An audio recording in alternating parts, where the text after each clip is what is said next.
सब भाई लोगन के नमस्ते प्रणाम बाटे भाई लोग। भाई देख लो कश्मीर में इतना भइल, हालांकि बहुत तकलीफ बा, आँख से आंसू नइखे आवत, लेकिन बहुत तकलीफ होला। केहू भी आदमी के जान जाला, धर्म पूछ के मारल गईल बा 26 आदमी के। अलीगढ़ में भी मारल गईल बा आदमी, जय भीम बोलला पर तो मान ला तो इहो धर्म हो गईल ना। तो कुल ना कहे के चाहिए आदमी लोगन के। भाई कोई भी चीज़ बाटे आदमी के समझे के चाहिए। आदमी मरले बा, बताओ 35 आदमी मिल के एक आदमी के मरले बा। सिर्फ वो बंदा मोरलिंग में रील बनाने गया था, वो भी बाबा साहब का तस्वीर लेके। तो भाई देखा, जितना दुख वहाँ बा उतने दुख यहाँ बाटे, लेकिन आदमी के समझ में ना आवता भाई।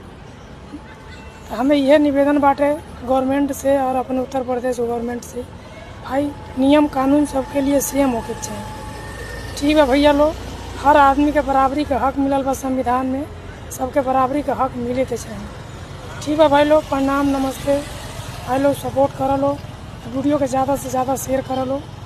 कहाँ से देखा जातिवाद ना चले के चाहिए अपने भारत में। ठीक है भैया लोग।